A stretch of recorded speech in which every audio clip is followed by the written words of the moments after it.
안녕하십니까. 지난 16일 김영옥이란 사람이 KBS에서 행한 공개 강연이 우리의 건국 대통령 이승만을 심히 모독했습니다. 그 사실이 신문에 보도된 지난 20일 저는 이승만 학당의 교장으로서 다소 흥분된 어조로 도올해 김영옥의 강의를 비판하는 그러한 영상을 내보낸 적이 있습니다. 그때 저는 김영옥이란 사람을 화적과 같다라고 비판을 했습니다. 지난 토요일, 일요일 저는 그의 강연 비디오를 자세히 검토했습니다. 그래서 결론을 내렸습니다. 제가 혹시 지나친 은사를 사용하지 않았나 걱정을 했는데 큰 문제가 없다. 그는 역시 화적과 같은 사람이다 라고 확인을 했습니다. 그래서 오늘 제가 비디오 그 강연을 보고 그것을 앞으로 3회에 걸쳐서 하나하나씩 그 강연의 내용을 비판할 텐데, 강연의 제목을 화적 토벌이라고 붙인 것도 제가 확인한 결과 그렇게 그를 칭해도 큰 무리가 없다는 그러한 판단 위에서 이루어진 것입니다. 앞으로 3회에 걸쳐서 그 화적 같은 사람이 KBS에 행한 강연 해방과 신탁통치라는 제목으로 이루어진 그 강연의 내용을 비판해 드리겠습니다. 이미 알려진 대로 김영옥이라는 사람은 해방이 되자 이승만이 동경에 있는 메가더 장군에게 편지를 보내서 내가 한국 문제를 해결할 수 있는 최적의 인간이다 라고 자기를 PR했습니다. 그러니까 메가더가 너 빨리 와봐 이렇게 했다는 겁니다. 그렇게 해서 이승만은 미국이 한국을 분할 통치하기 위해서 데려온 괴뢰, 영어로 puppet, 꼭두가시와 같다 그렇게 이야기를 했습니다. 이 사실은 완전히 잘못된 사실입니다. 1945년 8월 15일 일제가 무조건 항복을 선언한 이후에 그 달 말에 8월 28일에 이승만은 하루빨리 한국으로 돌아가기 위해서 국무부에다 여권을 신청을 합니다. 미 국무부는 그 여권을 발급을 해요. 그리고 여권 발급의 전제 조건으로서 미국의 점령지인 한국으로 돌아가기 위해서는 점령군의 동의가 필요해서 합동참모본부에 그 승인을 얻었습니다. 합동참모부는 동경의 메가더 사령부에도 연락해서 동의를 구했고요.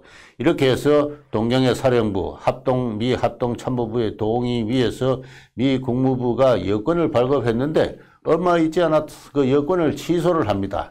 여권을 발급할 때 이승만이 자기의 신분을 대한민국 임시정부의 주미외교위원회 위원장으로 적었기 때문에 그렇습니다.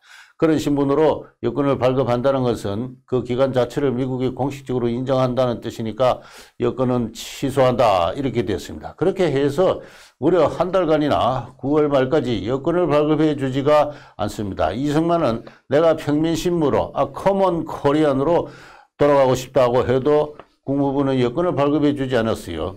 9월 말 9월 27일이나 되어서 미 국무부는 당시 번스 국무장관은 미국의 이승만이나 중국에 있는 임시정부의 요인들을 한국으로 귀국시키는 것이 한국의 혼란한 정치 정세를 진정시키는 데 도움이 된다고 판단해서 비로소 여권을 발급을 지시를 합니다. 이승만은 9월 27일이나 되어서 여권의 발급을 받았어요. 그리고 중국에 있는 임시정부의 요인들도 그때부터 중국 정부의 협력을 받아서 귀국을 할 수 있는 채비를 할 수 있게 된 것입니다.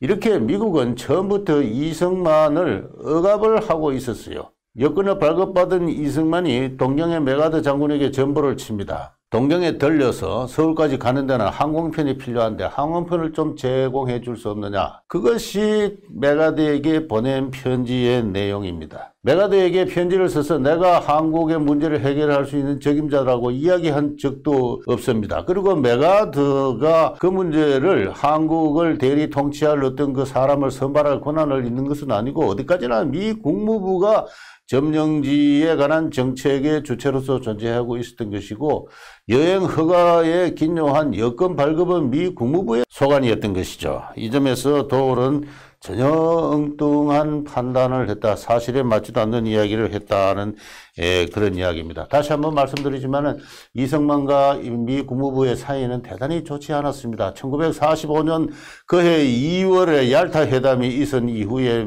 이승만은 직감적으로 미 국무부의 관리들이, 소련의 협조적인 관리들이 한국을 소련에 넘기실지도 모른다는 그와 같은 판단을 하게 되고 얄타 밀약서를 폭로를 했습니다. 이승만은 나의 이 폭로가 사실이 아니기를 바란다 라고까지 이야기를 하면서 강하게 미 국무부와 소련 사이에 한국 문제에 관한 밀약이 있었음을 주장을 했고, 그 일로 인해서 미 국무부와 이승만의 관계는 최악의 상태에 빠졌던 것입니다. 그리고 이승만은 스스로 자기를 남한테 소개할 필요도 없이 이미 미국 국내에서는 잘 알려진 국제신사였습니다. 1941년에 재팬 인사이드 아웃, 일본 내막기를이란 책을 써서 4개월 뒤에 그의 예언이 적중을 했을 때 미국은 놀랐습니다. 그 일로 인해서 이승만 자신의 표현에 의하면 미국인은 나를 세계의 선비라고 불렀다 이렇게까지 이야기했습니다. 어쨌든 미국에서는 널리 알려진 동양의 신사였습니다. 오늘날 티베트 독립 문제를 가지고 애를 쓰고 있는 달라이 라마와 같은 그런 정도의 지명도를 가졌다. 오히려 더 이상의 지명도를 가진 사람이었습니다. 그런 지명도를 가진 사람이 자기를 구차스럽게 내가 책임자고 소개할 필요도 없었거니와 또 미국은 엄격하게 한국 문제에 관한 한 4대국의 신탁 통치 방침을 정하고 있었기 때문에 그의 방해가 되는 한국의 어떤 유력 정치가가 귀국하는 것을 내심 달가워하고 있지도 않았던 그런 것이 당시에 실태였던 것입니다. 그 이승만이 귀국한 다음에 미 군정과 협조했나요? 미 군정이 4개국 신탁 통치 방안을 세우고 그것을 실현하기 위해서 소련과 협동해서 좌우합작 정부를 세우려고 할 때 이승만이 거기에 협조했나요? 이승만이 사후라도 미국의 점령지 정책에 헌신적으로 봉사를 했다면 그것이 괴뢰라고 해도 좋을지 몰라요. 이승만은 사사건건 미 국무부가 중심이 된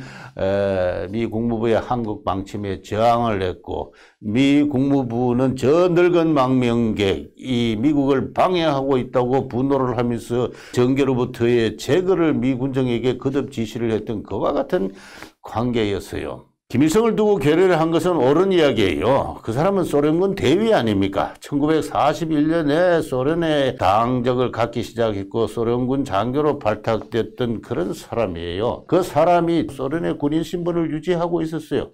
소련군 사령관 스티코프는 중장이에요. 군대를 갔다 온 사람은 알지만 중장 앞에서 대위란 것은 부동자세로서 그 지시를 들어야 하는 그런 관계였어요. 그런 사람을 두고 우리는 괴뢰라고 이야기할 수 있는 겁니다.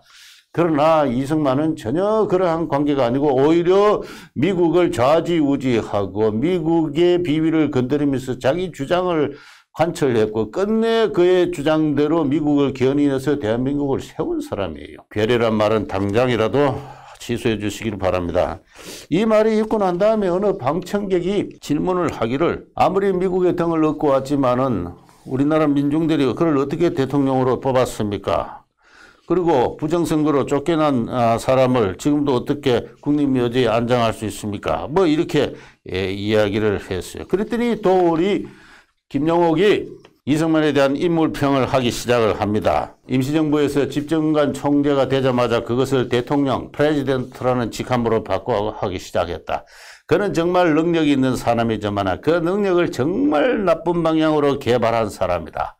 한국 역사상 지식인의 표상으로 가장 끊임없는 반성을 하게 하는 인물이다. 그러면서 당연히 국립묘지에서 파내야 된다라고 주장을 했어요. 그랬더니 옆에 있던 그 젊은 배우가 아니 그냥 파내지 말고 그냥 두고 나쁜 사람의 교훈을 삼으면 어떻습니까? 이런 식으로 희롱을 하기 시작을 합니다. 뒤에서 도울이 하는 이야기가 이승만은 원래는 상당히 훌륭한 사람이었다.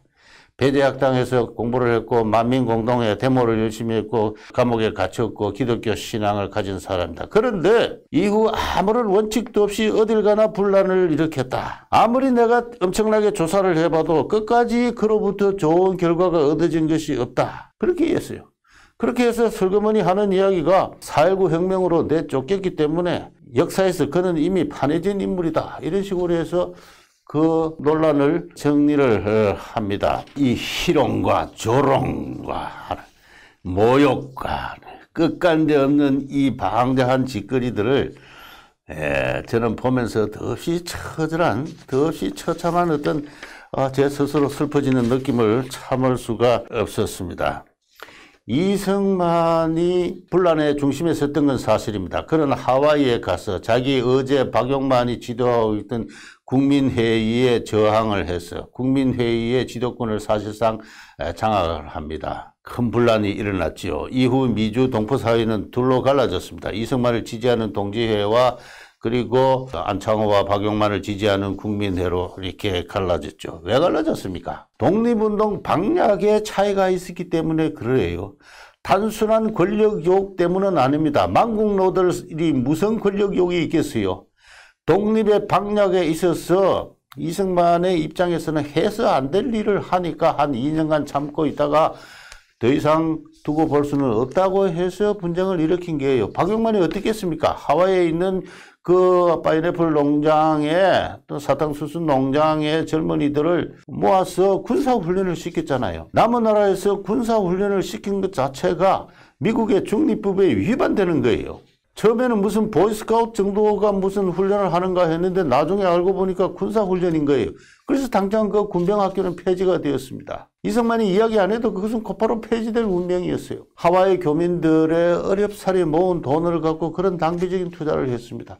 박용만은 그 청년들을 데리고 만주에 가서 한 200명 데려서 어떤 독립군 활동을 하려고 그랬어요. 현실적으로 가능한 일도 아닙니다. 미국 사회에서 어렵사리 정착을 해서 살고 있는 이민들을 그렇게 오도할 수는 없지요. 진주만에 당시 1차 대전 때 일본 군함이 입항을 했습니다. 그랬더니 교민들이 그 군함을 공격할 어떤 계획을 세웠다 해요. 이것은 어느 정도 근거가 전혀 없는 사실은 아니라고 합니다.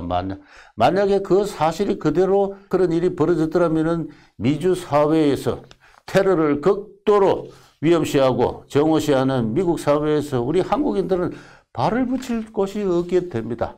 당시는 미국과 일본이 좋은 사이였기 때문에 아무리 군사적으로 발버둥을 쳐도 독립을 할 수는 없는 상황이에요. 이승만은 미국과 일본이 충돌하는 그날이 온다. 그런 이야기를 이미 오래전부터 하고 있었어요. 그날이 올 때까지는 우리 동포들이 합심 단결, 군대식 규율로 단결을 해서 실력을 양성해야 된다. 이게 이승만의 주장이었어요. 기회가 있을 때마다 해외 국제회의에 나가서 조선 독립의 당위성을 주장해야 된다. 이렇게 이야기했던 사람이에요. 그 독립운동의 방략에 큰 차이가 있는데 그것을 언제까지 묵과할 것이냐. 그게 이승만의 입장이었어요. 그래서 분란이 생길 수밖에 없는 거예요. 역대 위대한 혁명가들이 가는 곳마다 분란이 안 생긴 적이 어디 있나요? 위대한 혁명가, 위대한 업적을 이루는 정치가는 항상 분란의 중심에 서 있었습니다. 이 도를 비롯해서 이승만을 비판하는 사람은 오로지 무장투쟁 하나만 독립의 길이라고 생각했지만 역사는 이승만의 예언대로 흘렀어요. 일본과 미국이 충돌하는 그날이 왔고 드디어 그날이 왔을 때 이승만 자신도 무장 독립투쟁 논사로 전환하지 않습니까? 그리고 결국은 미국에 의해서 우리 한국이 일본에서부터 해방된 사실이잖아요. 유엔이 한국을 독립시키지 않습니까? 일찍부터 이승만이 청원한 그 내용대로 된 거예요. 독립운동 사이에서 분란 일이 일어나는 것은 너무나 당연한 일이고 그 분란의 중심에 이승만이 섰다는 것은 그 이승만의 독립운동 방략이 결국 옳았음을 이야기를 하고 있는 겁니다. 이승만이 역사에서 이미 판해진 인물이다. 그렇게 이야기할 수 있나요? 도를 어느 나라 사람입니까? 제가 몇 가지 질문을 하겠습니다. 오늘날 한국의 대통령 중심제 정부 이건 누가 만든 겁니까? 누가 만든 거예요? 내각 책임제가 아니고 대통령 중심제 정부. 저는 이것이 좋다고 생각합니다. 이게 누가 만든 거예요? 오늘날 우리나라 국민들이 대통령을 직선하고 있습니다. 대통령 국민 직선제. 이거 누가 만든 거예요? 오늘날 지방자치를 하고 있습니다. 지방자치 선거를 하고 지방의회를 구성하고 있어요. 기초단위에서부터 광역단위까지. 이 우리나라에서 지방자치, 이 기초 내지 광역 지방자치를 최초로 실시한 사람이 누구예요? 오늘날 이 자유기업제도, 자유시장제도를 만들어낸 사람이 누굽니까? 1954년에 제2차 헌법 개정이 있었어요. 그 말 많은 헌법 개정에서 이 자유기업제도의 헌법 개헌이 이루어졌다는 걸 알고나 있습니까? 오늘날 한국의 지난 60년간의 번영을 가능케 했던 한미동맹, 이거 누가 만든 겁니까? 1960년대에 최초의 한국의 고도 성장을 이끌었던 수출 산업이 있습니다. 면방집, 합판, 철강, 이 세 공업을 누가 일으켰습니까? 60년대 고도 성장의 기초를 놓은 사람이 누구예요? 오늘날 한국이 갖고 있는 세계적인 경쟁력이 있는 산업 하나가 원자력 산업입니다. 이 정부가 그것을 홀대해서 그야말로 참 큰 낭패를 보고 국민들이 낭패감을 보고 있습니다만 그 원자력 산업을 최초로 일으킨 사람이 누구예요? 더 이상 열거하지는 않겠습니다. 그는 엄연히 이 현실 속에서 살아있어요. 그는 국립묘지에 안장된 가운데 대한민국의 수도 서울을 응시하면서 지금 이 순간에도 호국 신호로 살아있어요.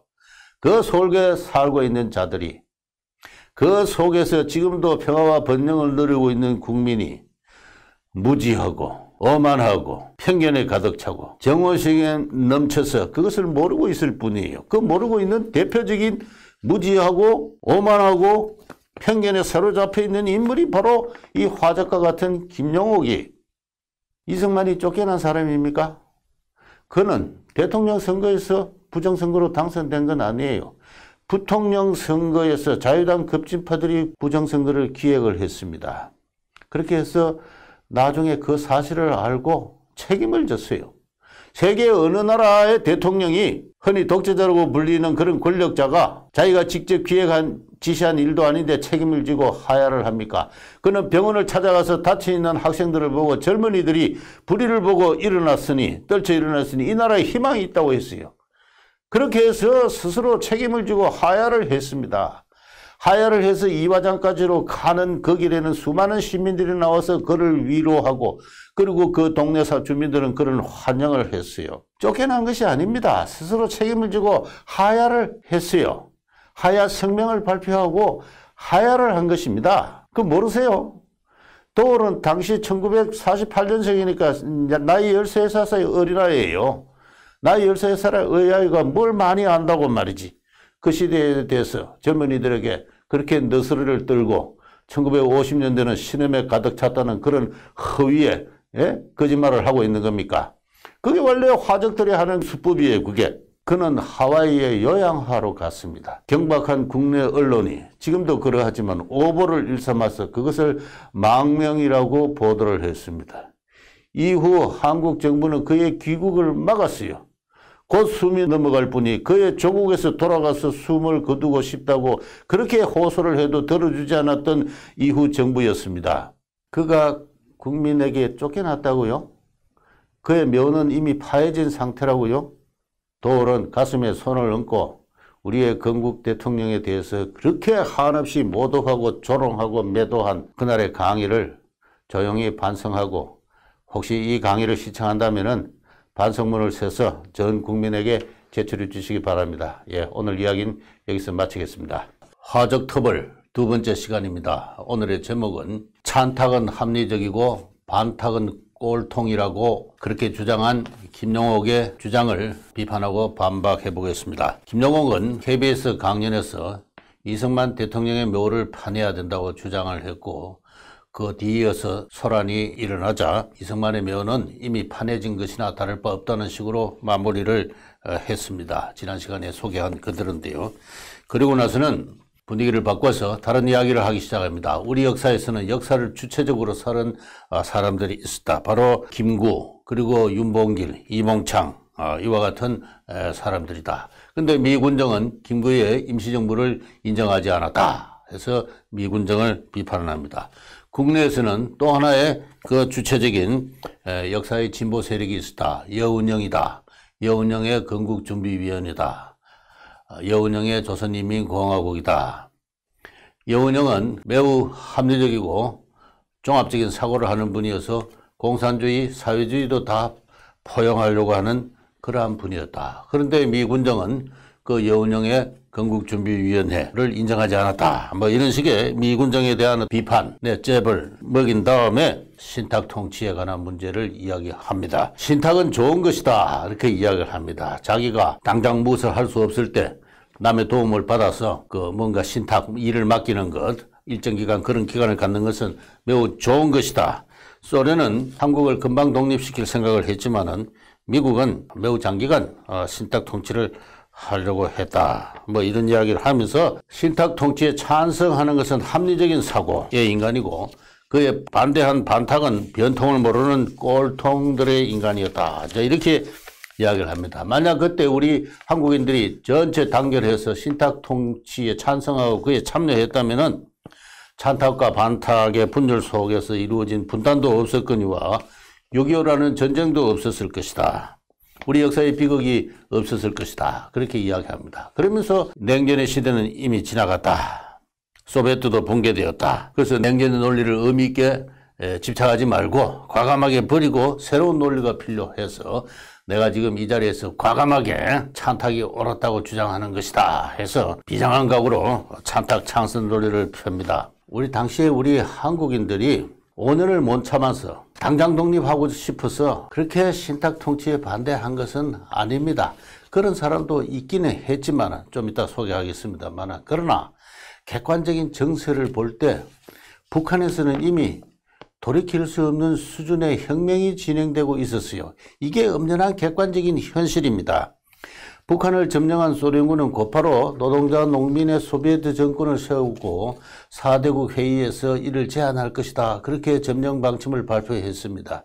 뒤이어서 45년 9월 20일에는 스탈린이 극동 소련군 사령부에게 비밀 지령을 내리죠. 이것은 나중에 한참 뒤에 소련이 붕괴한 이후에 알려진 내용입니다만은 광범한 반일 블럭에 기초한 부르주아 민주주의 정부를 세우라 라고 명령을 합니다. 이 말은 후진 지역에서 사회주의자들이 공산주의 혁명을 추구할 때 쓰는 상투적인 어떤 전략, 그것을 대변하는 그런 뜻을 갖고 있습니다. 소수의 자본가와 지주를 배제하고 중소자본가와 양심적 지식인 노동자 농민을 포섭한 큰 통일 정선을 형성을 해서 부르주아 민주주의 혁명을 하라, 토지개혁부터 먼저 하라 하는 그런 내용입니다. 그걸 가지고 인민민주주의 혁명 또는 신민주주의 혁명이라고 합니다. 스탈린이 그런 지령이 내려가게 되자 북한에 들어온 소련군은 북조선 공산당을 세우죠. 그리고 그들의 괴뢰 김일성을 북조선 공산당의 책임자로 앉힙니다. 서울에 있는 조선공산당으로부터 독립을 하죠. 그러고 나서 모스크바 협정이 그해 12월에 있어서 남북한에 걸치는 어떤 민주적 임시정부를 세운다라고 그렇게 합의를 해놓고 그 2달 뒤에 46년 2월 달에 북조선 임시인민위원회를 세우죠. 북조선 임시인민위원회를 세워서 장차 세워질 민주적 임시정부가 수행할 20개 정강을 김일성 장군의 이름으로 반포를 합니다. 당시 북한에 있던 인사들이 이의를 제기했어요. 장차 남북한에 걸친 민주적 임시정부가 세워질 텐데 북한부터 먼저 세우면 어떻게 하느냐. 그렇게 하니까 김일성이가 하는 말이 장차 세워질 임시정부가 개혁을 확실히 하기 위해서라도 북한에서부터 먼저 민주기지를 확보해서 개혁을 추진하지 않으면 안 된다 이런 이야기를 했습니다. 그렇게 해서 46년 3월 달에 그 과격한 무상몰수 무상분배의 토지개혁을 실시하지 않습니까? 무상몰수 무상분배의 토지개혁을 실시한다는 것은 사회를 혁명적으로 뒤집는 일입니다. 남한의 같은 동포와 어떠한 협의가 없이 일방적으로 인민민주주의적 혁명을 시작을 한 거죠. 북한은 이미 돌이킬 수 없는 수준으로 그들의 의지에 따라서 저 멀리 공산주의라는 고지를 향해서 첫발름을 걷고 있는 것이고 장차 세워질 민주적 임시정부도 그렇게 가지 않으면 안 된다고 선포해 놓고 있는 것입니다. 바로 그 와중의 일이기 때문에 북한에서 현실적으로 벌어지고 있는 일이 어떤 일인지를 잘 알고 있기 때문에 북한에서 쫓겨내려온 많은 사람들의 물결이 점점 많아지고 있었기 때문에 소련이 미국과 더불어 공동의 지분권을 갖고 미소공동위원회를 개최해서 좌우합작 정부를 세운다는 것이 바로 공산화로 가는 길이라는 것을 모든 사람은 알만한 사람은 알고 있었던 것이에요. 실제로 46년 3월 말에 서울서 미소공동위원회가 열렸을 때 소련군은 여운형, 김규식을 내각의 총리, 부총리로 하고 김일성, 최용건 등을 내무부 장관, 국방부 장관으로 하고 그 다음에 교육부 장관도 김두봉으로 공산주의자라 하고 나머지 뭐 최신, 상공, 보건, 재무 뭐 이런 것만 미군정에게 맡긴다는 식의 그런 좌우합작 정부 안을 가지고 들어오지 않습니까? 이게 신탁 통치의 실체예요. 그것을 잘 알고 있기 때문에 많은 사람들이 그 위험성을 경계를 했던 것입니다. 애초에 소련이 들어오지 말았어야 되는데 그 이승만 박사의 생각이었습니다. 일본과의 전쟁에 있어서 큰 공로가 없는데 왜 소련이 들어와서 미국과 공동의 지분을 행사하느냐? 미국은 어떻게 해서 소련에 대해서 저러한 큰 지분을 허락했느냐? 그것을 계속 비판하면서 소련이 동유럽에서 추진했던 그 좌우합작을 통한 공산화의 위험성을 경계를 하기 위해서 이승만은 반탁을 했던 것입니다. 만약 그때 미소공동위원회에 협조를 해서 좌우합작 정부가 들어서가지고 좌우합작 정부에 따라서 실질적으로 내각 책임제의 정부가 구성이 되고 했더라면은 오늘날의 대한민국은 없을 것입니다. 공산화된 뭐 고려공화국, 조선인민공화국 그런 것들이 성립을 할 수밖에 없었던 것이죠. 이게 엄연한 역사적 현실인데 그 모든 역사적 현실을 무시하고 이제 냉전의 시대를 벗어났으니까 좌우의 대립의 논리를 벗어나가지고 새로운 논리로서 신탁의 어떤 정당성을 주장한다. 세상이 바뀌면 역사적 사실이 바뀝니까? 김영옥은 어떻게 해서 그러한 세상이 바뀌면 역사의 사실도 바뀌어야 한다고 믿는 그런 천박한 역사학을 공개적으로 피력하고 있는 것입니까? 도울이 범한 두 가지 모순을 추가로 지적하겠습니다. 도울은 조금 전에 이야기한 대로 김구야말로 역사를 주체적으로 사는 분이다. 그렇게 이야기를 했습니다. 그런데 이 반탁 운동을 맹렬하게 열화와 같이 김용옥의 표현입니다만 지도한 사람은 누굽니까? 김구지 않습니까? 송민우 선생이 그 연석회의에서 아니 모스크바 협정문을 아직 잘 받아보지도 못했고 그래서 좀 더 협정문 자체를 차분히 읽고 그 내용을 안 다음에 반탁을 해야 되지 않겠습니까? 라고 이렇게 주장을 했어요. 그렇기 때문에 그 자리에서부터 여러 가지 욕설이 쏟아져 나오고 험악한 분위기가 조성되었습니다. 그리고 그 다음날 새벽에 송진우는 김구 선생이 지도하는 한국독립당 당원에 의해서 암살이 됐어요. 희생이 되었습니다. 이 사실을 두고 이 김용옥은 이 비극적 역사를 어떻게 해석해야 합니까? 보다 깊은 토론이 요구됩니다. 그렇게 이야기를 했어요. 그가 존경하는 역사의 주체로 사는 사람이 객관적인 상황을 이해하지도 못하고 오로지 감정에 부닥쳐가지고 이를 밀어붙인 사람은 김구 아닙니까? 김구란 사람은 임시정부를 미군정이 인정해주지 않는 것에 대한 어떤 분노감이 있었어요. 그리고 그는 미군정이 조선을 식민지로 삼으려고 한다는 그러한 의심을 강하게 가지고 있었어요. 그렇게 해서 반탁 운동을 벌였고 그리고 미군정에 대해서 일종의 선전포고를 하지 않습니까? 쿠데타 시도를 하죠. 정권을 접수하겠다고 합니다. 그래서 미군정이 강력하게 그에 반발을 함으로써 김구는 실패할 수밖에 없었고 바로 이 사건을 계기로 해서 임시정부의 위신이 크게 추락을 합니다. 바로 그 역사의 큰 잘못을 이 김용옥의 이야기대로라면 범한 사람은 김구예요. 이승만 대통령은 당시 냉정하게 상황을 좀 더 객관적으로 들어보면서 점령군의 정책에 지나치게 반대를 하고 충돌하는 것은 옳지 않다는 입장을 갖고 있었습니다. 기본적으로는 반탁이지만은 상황을 좀 더 정확하게 파악해야 된다는 입장에서 거리를 두고 있었고 그리고 김구와 같이 아주 맹동적으로 미군정과 충돌하는 것을 경계를 하고 있었어요. 김용옥의 논리대로 의하면은 김구야말로 그가 비판해야 될 사람입니다. 그런데 그는 어떻게 해서 그가 그토록 보수 꼴통이라고 비판한 그 반탁 운동을 맹동적으로 추진한 김구에 대해서는 그렇게 또 엉뚱하게 높은 평가를 하고 있습니까? 이것은 이 비디오를 들은 사람으로서는 모두가 할 수밖에 없는 어떤 그러한 모순을 혼자서 아무 생각 없이 떠들다가 그렇게 범하고 말았던 것입니다. 더 심각한 모순은 다음과 같은 장면에서 나타나요. 어떤 방청객이 물었습니다. 자, 신탁 통치가 좋다고 하시네요. 그럼 저도 거기에 동의를 합니다. 그런데 신탁 통치가 가져올 실질적인 문제점은 없었습니까? 이렇게 물어요. 그러니까 이 김용옥이 하는 말이 아주 걸작입니다. 그 참 대단히 통찰력 있는 질문입니다. 신탁 통치를 해서 과연 우리가 통일 정부를 세울 수 있었을까? 솔직히 말해서 제가 회의가 깊습니다. 미국과 소련에 의해서 점령된 상황에서 김일성인들 그 권력 기반을 내줄 리가 없고 남한의 이승만도 간신히 특권을 어렵게 만들었는데 내놓았겠느냐? 신탁 통치가 되든 뭐가 되든 분단은 쉽고 통일은 어려웠다고 생각합니다. 이렇게 이야기를 해요. 찬탁을 하는 것은 이성적인 생각이고 반탁을 하는 것은 볼통이다.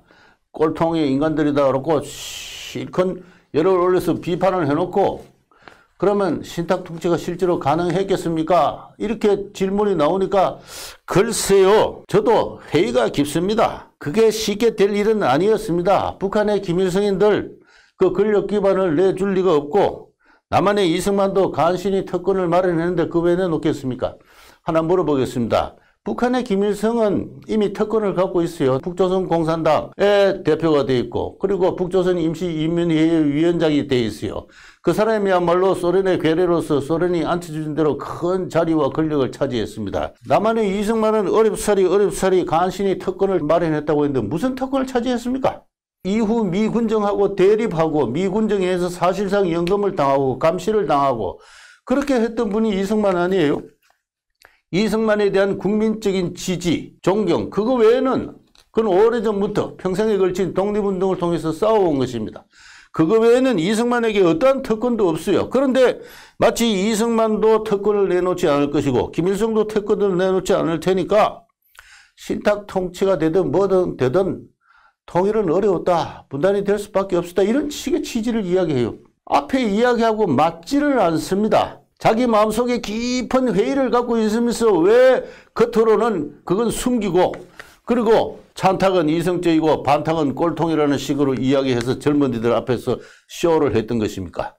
그리고 그야말로 통찰력 있는 질문이 나오니까 부지발식간에 속내를 털어내므로써 왜 공개 강의에서 있을 수 없는 그런 엄청난 모순을 범해요. 이걸 깨달았는지 그 다음에 갑작스럽게 논리를 바꿔서 하는 말이 여러분들 생각해 보세요. 통일이 안 돼도 나는 행복하고 곧 죽을 것입니다. 내가 이런 이야기를 하는 것은 젊은이들의 미래를 위해서 통일을 해야 하기 때문에 내가 지금 이야기하는 겁니다. 엉뚱한 통일 이야기를 하고 있어요. 나는 곧 죽을 사람이기 때문에 아무래도 좋다. 나는 곧 돼질 사람이라고 그랬어요. 그런 상서로운 말을 쓰면서 이 사람이 나이가 지금 71세예요. 71살 된 사람이 아직도 한국인들의 평균 수명을 살려면 13년도 더 살아야 될 그런 있는 사람이 곧 죽을 사람이래요. 이런 엉터리 같은 허풍을 떨면서 말이 막히니까 여러분의 미래를 위해서 통일을 위해서 냉전의 논리를 벗어나자는 그런 취지에서 내가 이야기를 하는 거 아닙니까? 이렇게 이야기를 해요. 그래서 저는 그 강연을 들으면서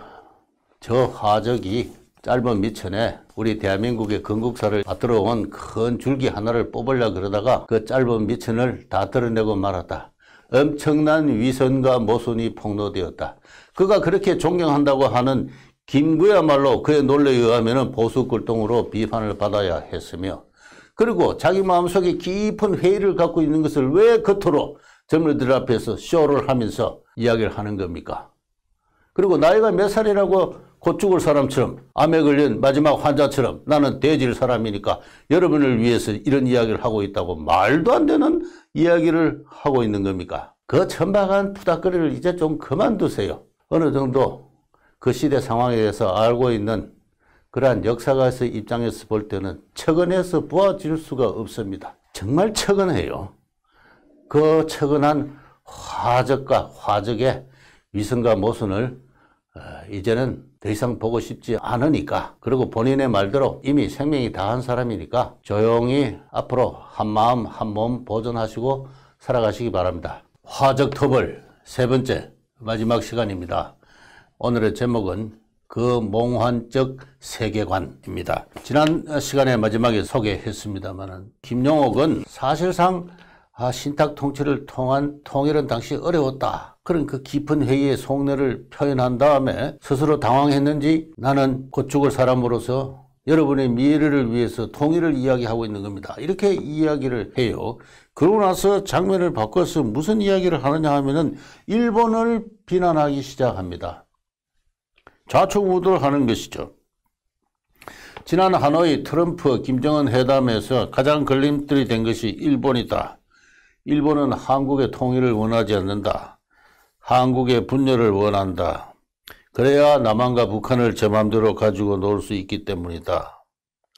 통일이 되면 한국은 강대국이 된다. 일본을 능가하는 강대국이 된다. 일본은 그것을 두려워한다.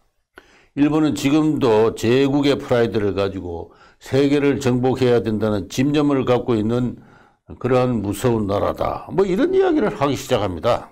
얼토당토는 이야기를 한참 하다가 청중과 대화 속에서 청중이 한국의 민주주의 역사에 대해서 질문을 하니까 대한민국이야말로 세계에서 민주주의가 가장 발달한 나라라고 이야기를 합니다. 중국은 아직도 모택동을 모시고 있지 않느냐. 공산당 일당 독재다. 일본은 아직도 천황제 국가가 아니냐. 천황제 멘탈리티스트 한 발짝도 못 벗어나고 있다. 우리야말로 진짜 민주주의에 살고 있다. 이 민주주의는 맹자의 민본주의에 근원하고 있고 그리고 동학의 인내천 사상에 근원하고 있다. 그것이야말로 근대적인 새로운 인간관이다. 그런데 반공주의에 찌들려 가지고 지금까지 큰 실현을 보지 못했다. 이제 우리 거기 반공 이데올로기, 냉전 이데올로기에서 벗어나야 된다. 이런 이야기를 밑도 끝듯이 하고 있습니다.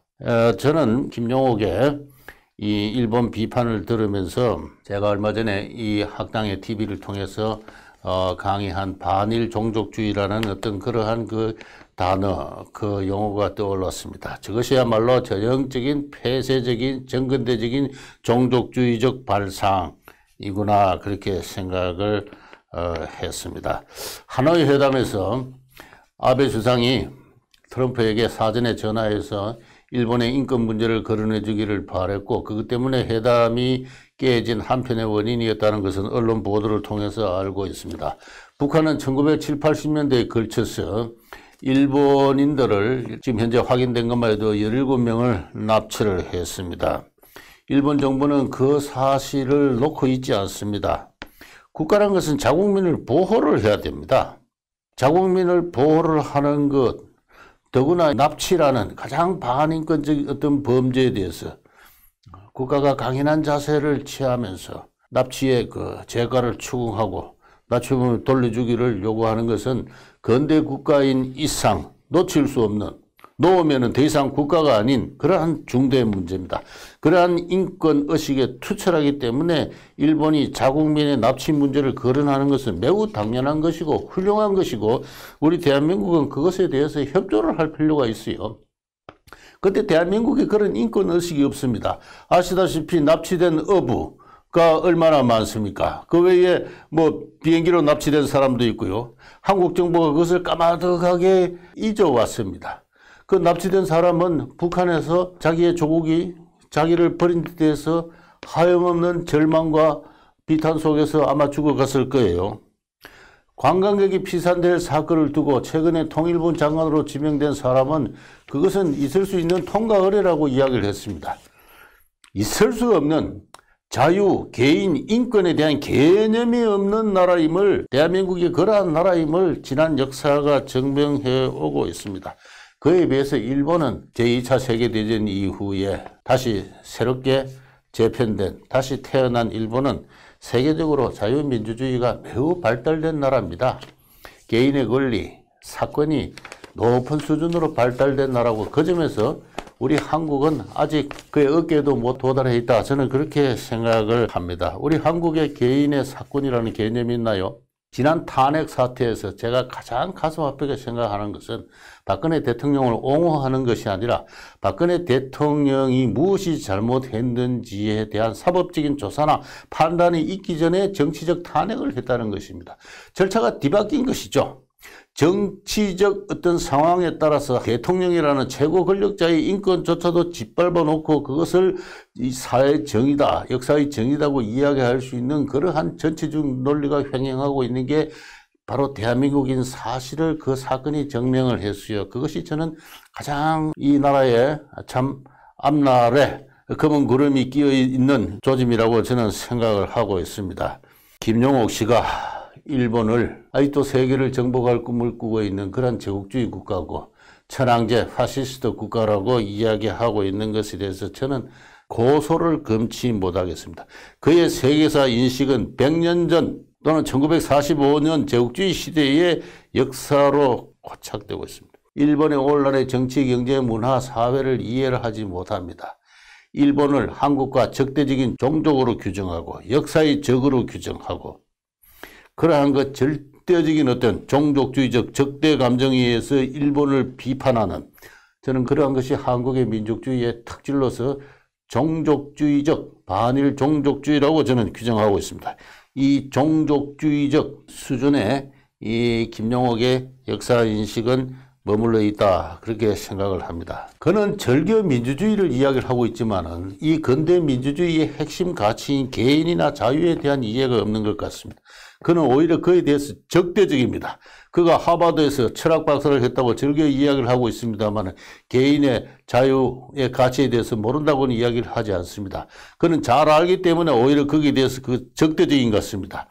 저는 이번 강의 중에서 김용옥은 개인, 나의 이익, 나의 고집, 나의 자유 이런 것을 가지고 입에 담지 못할 용어로서 욕을 했습니다. 어떤 욕인지는 시청자 여러분께서 한번 들어보시길 바랍니다. 그가 추구하는 어떤 그 민주주의란 것은 모든 개인이 자신을 소구하고 몰라적으로 하나의 전체적으로 통합되는 상태를 말합니다. 그 정신세계에 있어서 하나의 전체주의예요. 그 전체주의가 역사적 현실로 발현된 것이 오늘날 북한의 수령체제입니다. 개인은 전체를 위해서, 전체는 개인을 위해서라는 그 이데올로기 하에서 수령을 내수로 하고 인민을 지체로 하는 하나의 거대한 어떤 집단적, 총체적, 어떤 전체주의적 체제를 성립시킨 것이 바로 북한의 오늘날 수령체제인데 그것은 우리 역사 속에 그 요소가 있어서 그렇게 발현된 거예요.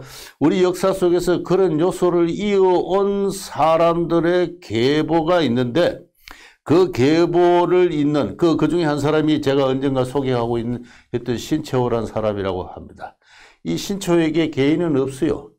개인이 없고 민족, 우리 민족이라는 어떤 집단이 있을 뿐입니다. 그 집단은 개인에 대해서 억압적인 이상 하나의 신분적 강인한 어떤 지배성, 신분성을 갖는 그런 것입니다. 바로 그러한 어떤 사상의 계보를 잇고 있는 것이 바로 이 김용옥이라는 사람이에요.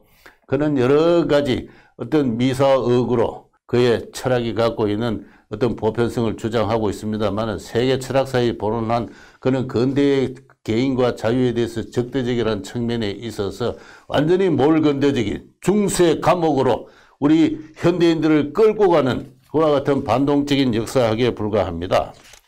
반동적인 철학이지요. 마지막으로 그는 어느 젊은이가 질문한 오늘날 한국의 젊은이는 취업 문제 때문에 고통을 받고 있습니다. 이 문제에 대한 선생의 생각은 어떤가? 라는 질문에 대해서 그 문제를 대기업의 탓으로 돌렸습니다. 대기업이 기성세대가 부를 나눠주지 않으니까 젊은이가 고통을 받고 있으니까 우리 함께 손을 잡고 투쟁을 합시다. 그렇게 해서 강의를 마무리하고 있어요. 그런 천박한 경제 지식을 갖고 어떻게 공개적인 자리에서 강연을 하려고 마음을 먹었습니까? 오늘날 한국 경제를 이만한 수준으로 1인당 소득 3만 불 이상으로 인구 5천만 명 이상이라 되는 나름의 거대 경제가 그런 소득 수준을 누리는 나라가 세계에서 대한민국이 7번째라고 합니다. 이러한 경제적 성취를 가능하게 했던 것은 국제 경쟁력을 갖는 한국의 대기업의 덕분이라고 할 수가 있어요. 한국의 대기업은 국내 시장을 토대로 해서 성장한 것은 아닙니다.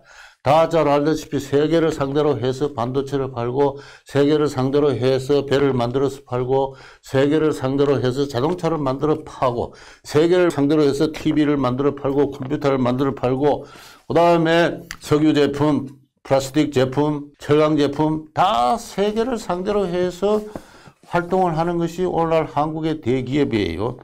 세계 시장을 상대로 해서 활동을 했기 때문에 대기업으로 클 수 있었습니다. 국내의 좁은 시장을 토대로 해서 영업을 한 기업으로 대기업으로 성장한 기업은 그렇게 많지가 않아요. 뭐 서비스 산업이나 말이지 유통산업에 좀 있긴 해도 그것은 별로 우리 한국 경제에서 중요한 포션을 차지하고 있지 않습니다.